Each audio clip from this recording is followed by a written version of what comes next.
ஆன்மீகமல் நேயர்கள் அனைவருக்கும் வணக்கம். இன்னைக்கு நம்ம கூட வாழ்க நலமுடன் ஜோதிடர் டி.ஜே. சுந்தரபாண்டியன் சார் இணைந்திருக்காங்க. அவங்க கிட்ட குரு பெயர்ச்சி அப்பத்துல 12 ராசிக்காரர்களுக்கும் எப்படி இருக்கு அப்படிங்கிறத பத்தி கேட்டு தெரிஞ்சுக்கலாம் வாங்க. வணக்கம் சார்.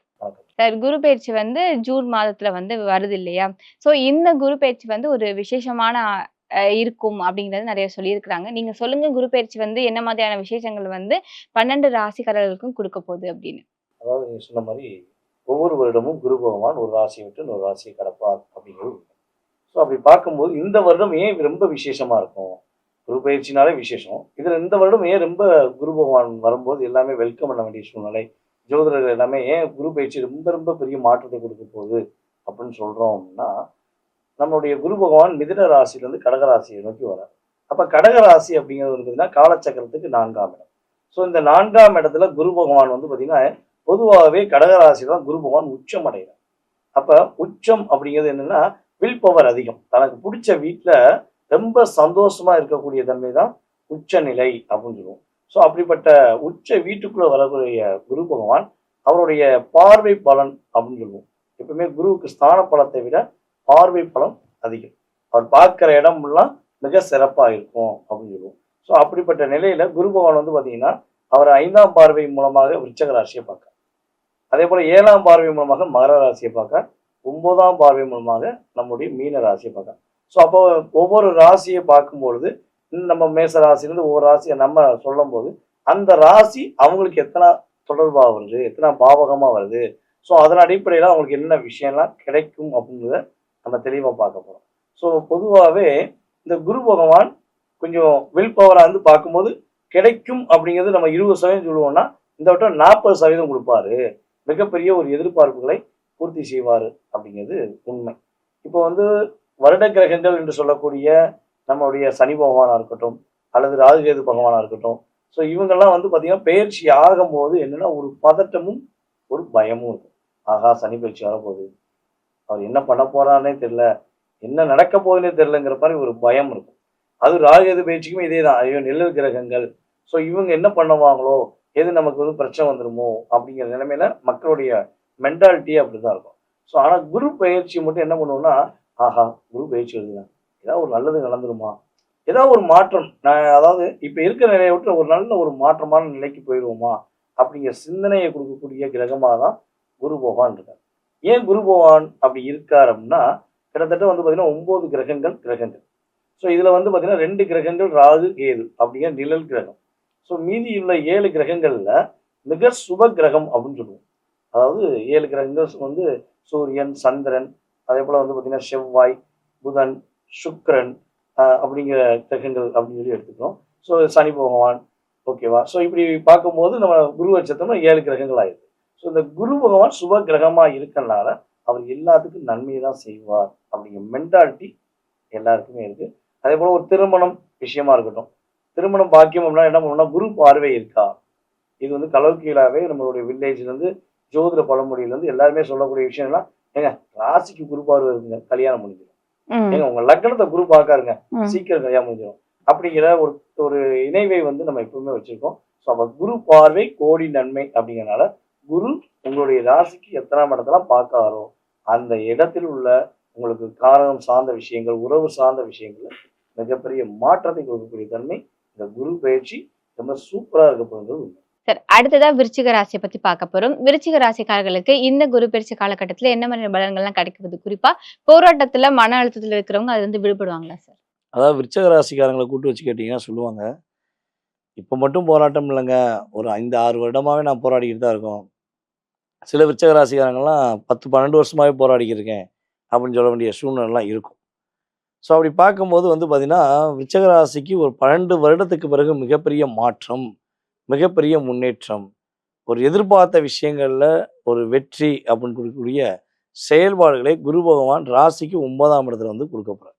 அப்போ 9ஆம் இடத்துல குரு வந்தால் ஓடி போனவனுக்கு 9இல் குரு அப்படின்னு சொல்லுவாங்களே, ஸோ அது எந்த அளவுக்கு சாத்தியம் அப்படின்னு சொல்லி கேட்டாங்கன்னா, வாழ்க்கையில் எவ்வளவோ போராட்டங்கள் ஓடிக்கிட்டே தான் இருக்கேன், என் வாழ்க்கை நிலையாகவே இல்லை, இந்த வேலை கரெக்டாக இருக்கும், இவங்க என் கூட கரெக்டாக இருப்பாங்க, ஸோ அப்படின்னு ஒவ்வொரு விஷயங்களும் என்னுடைய எண்ண அலைகள் ஓட்டமாகவே இருக்குது, இது எப்போ ஸ்டாப் ஆகும் அப்படின்னு நினைக்கக்கூடிய நபர்களுக்கு தான் ஓட்டத்தில் இருக்கக்கூடிய நபர்களுக்கு ஒரு நிலையான தன்மையை கொடுக்கக்கூடிய குரு பகவான் 9ஆம் இடத்துல அமர்வார். ஸோ அப்போ 9ஆம் இடத்துல அமர்ந்து அவருடைய 5ஆம் பார்வை மூலமாக விருச்சக ராசியை பார்க்கறனால விருச்சக ராசி அன்பர்களுக்கு வந்து பார்த்தீங்கன்னா இப்போதான் ஒரு தெளிவான சிந்தனைகள், நிலையான தன்மை அப்படிங்கக்கூடிய விஷயங்களை குரு பகவான் அற்புதமாக கொடுக்கப்படுது. இவங்க மனசில் உள்ள கவலைகள், கஷ்டம், அழுத்தம், போராட்டம் எல்லாமே ஒரு விடிவு காலம் வரக்கூடிய பாக்கியம் உண்டு. விருச்சக ராசி அப்படின்னே வந்து பார்த்தீங்கன்னா சந்திரன் வலிமை இழக்கூடிய ராசி, ஐ மீன் நீசம் விளையக்கூடிய ராசின்னு சொல்லுவோம். ஸோ அப்போ விருச்சக ராசிக்காரங்களுக்கு எம்எல் என்ன சிம்பல் வச்சுருப்பாங்கன்னா தேள் வச்சுருப்பாங்க. எல்லாமே என்ன சொல்லுவாங்கன்னா விருச்சக ராசிங்கிட்ட போய் பேசாதையா, அவன் எது எப்போ பார்த்தாலும் தேள் மாதிரியே கொட்டுவாங்க. அது பெண்ணாக இருக்கட்டும் ஆணாக இருக்கட்டும் அப்படின்னு சொல்லுவாங்க. கிடையவே கிடையாது. தேள் எப்பவுமே யாரையும் தேடி வந்து கொட்டாது. நம்ம ஏதாவது டிஸ்டர்ப் பண்ணால் தான் அது என்ன பண்ணும், ஒரு லிமிட்டை தாண்டி போகும்போது என்ன பண்ணும், ஒரு அட்டாக் பண்ணும். ஸோ அதே மாதிரி தான் விருச்சக ராசிக்காரங்க எல்லாரையும் புரிந்து உண்மையான அன்பு வச்சு உயிருக்குயிராக ஒரு அன்பு வச்சு நினைக்கக்கூடிய அன்பை போலியாக பயன்படுத்தி இவங்க மேலே குறை சொல்லி இவங்கள ஒரு மிகப்பெரிய லாக் ஏற்படும் போது தான் தன்னை அறியாமல் வெடிப்பாங்க. அந்த கோபத்தின் தன்மை தான் உச்சம் அப்படின்னு சொல்லுவோம். ஸோ அது லிமிட்டை தாண்டி போகும்போது அவங்க படுற போராட்டத்துடைய அளவு, அவங்க மன போராட்டத்தை அவங்க தான் சொல்ல முடியும். அந்த அளவுக்கு ஒரு ஒரு வேகத்தின் தன்மையில் வெடித்து சதறும் போது தான் தன்னறியாமல் உணர்ச்சி அப்படி பேசுவாங்க. அதுவும் கூட மனசார யாரையும் திட்ட மாட்டாங்க, மனசார சாவும் விட மாட்டாங்க. நீ நல்லாவே இருக்க மாட்டேன்னு சாவு விடக்கூடிய ராசி விருச்சிக ராசி எப்பயுமே கிடையாது. என்னை ஏமாத்திட்டே ஏன் இப்படி பண்ணுற நீ அப்படின்னு அந்த வார்த்தைகளில் ஒவ்வொன்றுமே நிதானத்தை கடைபிடிக்கக்கூடிய விஷயங்கள் அவங்களுக்கு உண்டு.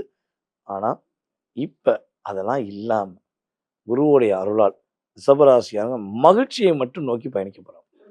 விருச்சகம் விருச்சகம் அவங்களுடைய மகிழ்ச்சியை நோக்கி பயணிக்கக்கூடிய காலம். விருச்சக ராசிக்காரங்களுடைய யார் யாரெல்லாம் ட்ராவல் பண்ணுறாங்களோ அவங்களுமே மகிழ்ச்சியாக இருக்கக்கூடிய காலகட்டம். ஒரு அன்பாக, பண்பாக, பாசமாக, ஒரு இணைவாக வாழக்கூடிய தன்மை விருச்சக ராசி பெண்களுக்கும் உண்டு, விருச்சக ராசி ஆண்களுக்கும் இருக்கு. Okay sir. புதிய முயற்சிகள்ல வந்து அவங்க ஈடுபடுறாங்க. நான் புதுசா ஒரு தொழில் தொடங்குறேன். அந்த மாதிரி ஏதாவது ஒரு விஷயம் புதுசா பண்றாங்க அப்படின்னா, அதுல எந்த அளவுக்கான ஒரு பலன்கள் அவங்களுக்கு கிடைக்கும் சார்? அதாவது பல போராட்டங்கள், அதாவது எல்லா முயற்சியும் எடுத்து பார்த்தேங்க, எதுவுமே முடியலைன்னு சொல்லக்கூடிய ராசியில் விருச்சக ராசி 2ஆம் இடத்துல இருக்காங்க. அது லிஸ்ட்டு கை தூக்குங்கன்னா அவங்க 2ஆவதாக கை தூக்கிடுவாங்க. நாங்களும் இருக்கோங்க, எங்களையும் சேர்த்துக்கோங்க அப்படிங்கிற மாதிரி பல முயற்சிகள். காலச்சக்கரத்துக்கு 8ஆம் இடத்துல விழுந்தனால அடி மேலே அடி வாங்கினாலும் மீண்டும் எழுந்து வருவேன். ஃபீனிக்ஸ் பெற மாதிரி நான் மீண்டும் மீண்டும் பிறந்து வருவேன். என்னால் முடியும் அப்படிங்கிற தன்னம்பிக்கையுடன் போராடக்கூடிய நிலை தான் அவங்களுக்கு இருக்குது. ஸோ இப்போ தடை இல்லாத போராட்டத்தில் வெற்றி, தடையே கிடையாது. இவங்க எந்த முயற்சி எடுத்தாலும் அது வெற்றி. அது தொழிலாக இருக்கட்டும், வேலையாக இருக்கட்டும், குடும்பம் சார்ந்த விஷயங்களாக இருக்கட்டும். ஸோ எந்த விஷயத்தில் இவங்க கரெக்டாக செயல்படணும்னு நினைக்காங்களோ அதை அப்படியே ப்ராப்பராக செய்து அதில் வெற்றி பெறக்கூடிய வாய்ப்பு உண்டு. இவங்களை விட வயது குறைந்தவர்கள் இவங்களுக்கு எந்த அளவு டார்ச்சர், பிரச்சனை, கூட பிறந்தவங்களாகட்டும், வேலை பார்க்குற இடத்துல இருக்கட்டும், ஸோ இவங்களுக்கு நிறைய அழுத்தத்தை கொடுத்துருப்பாங்க. ஸோ அந்த அழுத்தம் எல்லாம் தூக்கி எறியப்பட்டு இவங்களுடைய உண்மையான ஒரு அக்கறையை, உண்மையான பாசத்தை புரிந்து கொண்டு அவங்க இவங்களுக்கான ஒரு நேரத்தை ஒதுக்குவது, இவங்களுடைய முன்னேற்றத்துக்கு அவங்களும் உதவி புரியக்கூடிய பாக்கியம்னா கிரக ரீதியாக சூப்பராக இருக்குது. இவங்களுக்கு காதல் வாழ்க்கை எப்படி இருக்கும் சார்? காதல் வந்து கைகூடுமா? இல்லன்னா காதல் வந்து திருமணத்துக்கு போகுமா? திருமணத்துல இருக்கிற விருச்சிக ராசிகளுக்கு அந்த குடும்ப ஒற்றுமை, குடும்பத்துக்கான பிரச்சனை எல்லாம் சரியாகுமா? அத பத்தி விளக்கமா சொல்லுங்க. அதாவது விருச்சிக ராசி வீட்டில் திருமண பாக்கியம் உண்டு. திருமணத்துக்காக காத்திருக்காங்கன்னா உறுதியாக திருமண பாக்கியம் உண்டு. அது வந்து விருச்சிக ராசிக்காரங்களுக்கா அல்லது விருச்சிக ராசி கூட பிறந்த உறவுகளுக்கா அப்படிங்கிறத அந்த ஜாதகம் தான் உறுதி செய்யும். ஸோ அப்படி பார்க்கும்போது இவங்க வீட்டில் சுப நிகழ்ச்சி உண்டு. இந்த சுப நிகழ்ச்சி இவங்களுக்கு பிடிச்ச மாதிரி சுப நிகழ்ச்சியாக இருக்குமா, இவங்க விரும்புகிற வாழ்க்கை துணையை தேர்ந்தெடுக்கலாமான்னா இப்போ உள்ள காலகட்டம் விருச்சிக ராசி என்பவர்களுக்கு காதலில் வெற்றி. இவங்க எவ்வளோ பெரிய இன்னல்கள் இருந்தாலும் சரி, உண்மையான காதல் இப்போ காலகட்டங்களில் பெற்றோருடைய அனுமதியுடன், எங்கள் வீட்டில் புரிஞ்சுக்கவே மாட்டேங்காங்க சார், நாங்களும் 10 வருஷமாக லவ் பண்ணுறோம், நான் என் அம்மா அப்பா சம்மதத்தோடு தான் முடிக்கணும்னு ஆசைப்பட்றேன், ஆனால் எங்கள் வீட்டில் ஏதோ ஒரு காரணத்துக்காண்டி எங்களை வந்து அவாய்ட் பண்ணுறாங்க, எங்கள் காதல் இன்னும் நிலையாக இருக்குது அப்படின்னு நினைக்கக்கூடிய நம்மளுடைய விருச்சிக ராசி பெண்ணாக இருக்கட்டும், விருச்சிக ராசி ஆணாக இருக்கட்டும். ஸோ அப்படி இருந்தாங்கன்னா உறுதியாக பெற்றோருடைய அனுமதியுடன் திருமணம் முடிக்கக்கூடிய பாக்கியம் உண்டு. காதலில் வெற்றி உண்டு. திருமணத்துக்காக காத்திருப்பவர்களுக்கு திருமண பாக்கியம் உண்டு. கணவன் மனைவி ஒற்றுமையில் அதிகமாக ஒரு போராட்டத்தை, அதிகமான மன அழுத்தத்தை சந்திக்க வேண்டிய சூழ்நிலை இருக்குது அப்படின்னா இந்த விருச்சிக ராசிக்காரங்க நேரத்தை அதிகமாக கேட்பாங்க. கொஞ்சம் என் கூட நேரம் ஒதுக்கு, என் கூட பேசு. ரிஷபராசி எப்படியோ அதே மாதிரி விருச்சிக ராசியும் தான். எனக்கான கொஞ்சம் நேரம் ஒதுக்கு. நான் வேற எதுவுமே எதிர்பார்க்கல. வீட்ல வரியா? ஃபோனை தூக்கி வச்சுட்டு என் கூட பேசு. வீட்ல வந்தேன்னா, நான் என்ன நடந்துச்சு, ஏது நடந்துச்சுன்னு சொல்றத செவி சாய்த்து கேளு. இது அவங்க நினைக்கிற விஷயங்கள். அதுக்கு ஆப்போசிட்டா தான் அவங்க பார்ட்டி இருப்பாங்க. கண்டுக்கிறவே மாட்டாங்க. எப்போ பார்த்தாலும் ஃபோன் நோண்டிக்கிட்டே இருக்குது. இல்லை வேற யார்ட்டயாவது அவங்க ஃப்ரெண்ட்ஸ் கிட்ட போய் நேரத்த ஒதுக்குறது. ஸோ இதனால தான் இவங்க டிப்ரஷனே ஆவாங்க. அதிகமான மன அழுத்தமே நண்பர்கள் மூலமாகவும், திருமணம் முடிச்ச திருமண வாழ்க்கை மூலமா தான் அதிகமாக அடி மேல அடி வாங்குறது விருச்சிக ராசி. ஸோ அந்த நிலையில இவங்களுடைய பார்ட்னர் இனிமே புரிஞ்சுக்குவாங்க. இவங்க மேல பாசம் காட்டுவாங்க, அக்கறை காட்டுவாங்க. ஒரு புரிதலோட இருக்கக்கூடிய பாக்கியம்லாம் கிரக ரீதியா உறுதியா உண்டு. Okay sir. விருச்சிக ராசிக்காரர்கள் வந்து இந்த காலகட்டத்தில என்னென்ன விஷயங்கள் கவனமா இருக்கணும் சார்? விருச்சிக ராசி அன்பர்கள் வந்து பார்த்தீங்கன்னா, புதிய தொழில் தொடங்குவதாக இருந்தால், பார்ட்னர்ஷிப்ல தொழில் தொடங்கக்கூடாது. கொஞ்சம் கவனமாக தொடங்கணும். ஏன்னா 7ஆம் இடத்த சனி பகவான் ஆல்ரெடி பார்க்காரு. குரு பார்க்கறனால ஓரளவுக்கு லாக்லேருந்து ரிலீஸு. இருந்தாலும் 10ஆம் இடத்துல கேது இருக்கார். அப்போ பார்ட்னர்ஷிப் சார்ந்த விஷயங்கள்ல ஒரு தொழில் பண்ணக்கூடிய நபர்கள் தொழில்ல கொஞ்சம் அதிகமான கவனம் செலுத்தணும். புதியதாக பார்ட்னர்ஷிப்ல தொழில் தொடங்க வந்து அவாய்ட் பண்ணிக்கணும். ரிஸ்க் எடுக்கக்கூடாது.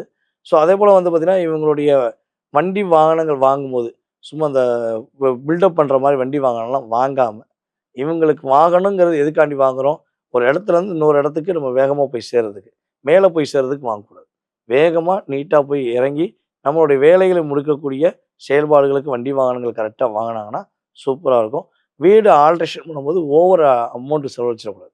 ஏன்னா இவங்க செலவழிக்கும்போது, இந்த வீடோட பிளான் செய்யும்போது உங்களுக்கு ஒரு 1,50,000 வரும், 3,00,000 வரும், 5,00,000 வரும்ன்னு சொல்றாங்கன்னா, இவங்களுக்கு ஆசைய தூண்டிக்கிட்டே இருப்பாங்க. சார் இதோட இது பண்ணியே சூப்பரா இருக்கும். சார் அத விட அத பண்ணியே சூப்பரா இருக்குன்னு, இவங்கள கடன் வாங்க வைக்கக்கூடிய அளவுக்கு ஏதாவது சிந்தனை உள்ள கொண்டு வருவாங்க.